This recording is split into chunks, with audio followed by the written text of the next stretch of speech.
Lo más raro de este auto es que no fue un plan maestro, no fue épico, no fue visionario, fue un error. Y en esa época, en los 80s, algunos ganaban no por fuerza, sino por entender la jugada antes que el resto. Y aún así, este error terminó cambiándolo todo. BMW no estaba intentando crear nada especial, y justamente por eso el momento importa. A finales de los 70 y a principios de los 80 el automovilismo empezó a cambiar. Las reglas se volvieron más estrictas, los campeonatos más técnicos y ganar ya no dependía solo de tener más motor. Para competir, las marcas tenían que hacer algo muy concreto, construir autos de calle que cumplieran ciertos requisitos, aunque nadie lo fuera a usar así en la vida real. No era romanticismo, no era pasión por el conductor, era papeleo, número y homologaciones. El objetivo no era crear un icono, no era diseñar un auto para enamorar a nadie, era cumplir reglas, nada más.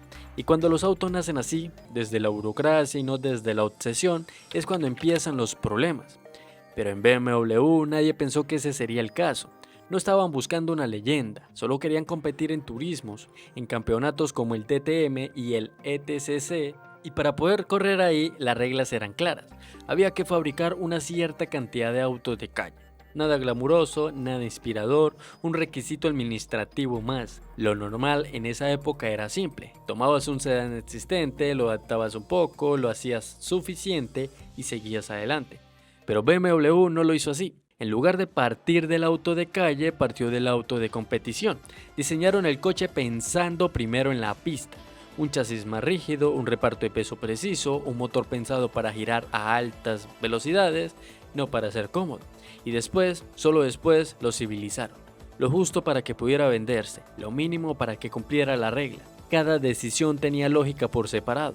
Nada era un error técnico, nada estaba mal hecho. Esto no fue un error de ingeniería, fue un error de oficina.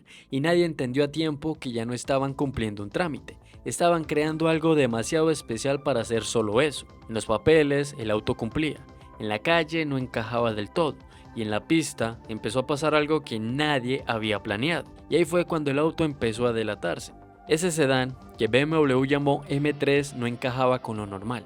No se sentía como los demás sedanes deportivos de la época. No era cómodo, no era indulgente y definitivamente no parecía hecho para impresionar a nadie. Pero cuando empezó a correr, pasaron cosas. No por potencia bruta, no porque fuera el más rápido en línea recta, no porque hiciera espectáculo, simplemente respondía distinto. Mientras otros autos se sentían pesados o torpes al límite, este parecía más atento, más conectado, como si entendiera lo que el piloto quería hacer antes de que lo pidiera. El balance era raro para la época. La forma en la que entraba en curva, la manera en la que salía sin pelearse con el volante, no hacía ruido innecesario, no buscaba sorprender. Solo hacía algo mejor que el resto, se dejaba controlar. Y eso empezó a incomodar, porque no era perfecto, tenía defectos, no era fácil, pero tramo tras tramo, vuelta tras vuelta, hacía lo mismo, mientras otros fallaban. Ahí apareció la contradicción. Ese auto que nunca fue pensado como protagonista, empezó a comportarse como si lo fuera. Y ya no se trataba de intención, se trataba de resultados.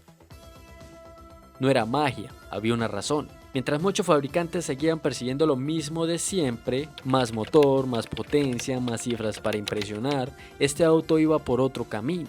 No se sentía más rápido solo por empujar fuerte en recta, se sentía distinto desde el primer giro del volante.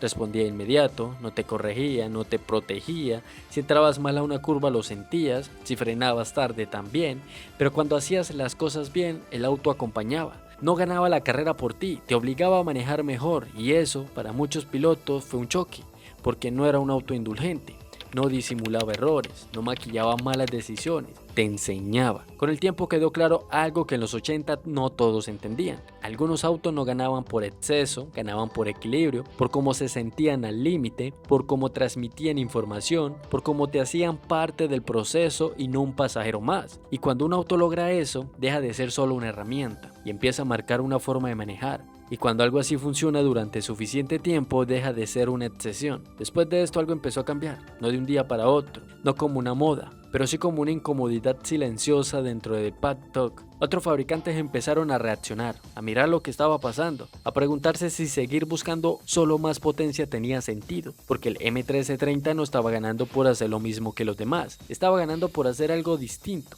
No vendió una idea, no impuso una estética, no creó una tendencia fácil de copiar, creó una referencia, una de esas que no entusiasman al principio, pero obligan a replantear prioridades. De repente quedaba claro que se podía ganar sin exagerar cifras, sin sacrificar control, sin convertir al auto en algo difícil de manejar, y eso era incómodo, porque significaba aceptar que durante años muchos habían estado persiguiendo el objetivo equivocado. El M3E30 no cambió el automovilismo con un discurso, lo hizo con resultados, y cuando los resultados contradicen lo establecido, ya no hay vuelta atrás, no porque alguien lo decidiera, sino porque ya no se podía ignorar. Con el tiempo, el M1330 terminó siendo un referente, pero no porque alguien lo planeara así, no nació de una visión clara, nació de una obligación, de una regla que había que cumplir, y aún así dejó algo importante. Demostró que no siempre gana el que empuja más fuerte, que entender el equilibrio puede ser más decisivo que buscar exceso. El M3 no enseñó a manejar siendo amable, lo hizo siendo honesto, y esa fue su mayor diferencia. Pero esa no fue la única forma en la que los 80 enseñaron a conducir. Mientras algunos aprendían a manejar a la fuerza, alguien decidió probar algo distinto, un auto simple, ligero, sin grandes cifras que justificar, un auto que nadie tomó muy en serio porque no parecía importante, porque no parecía extremo, y sin embargo terminó enseñándole a manejar a toda una generación, sin gritar, sin imponerse, sin necesidad de ganar nada. Esa historia es la siguiente.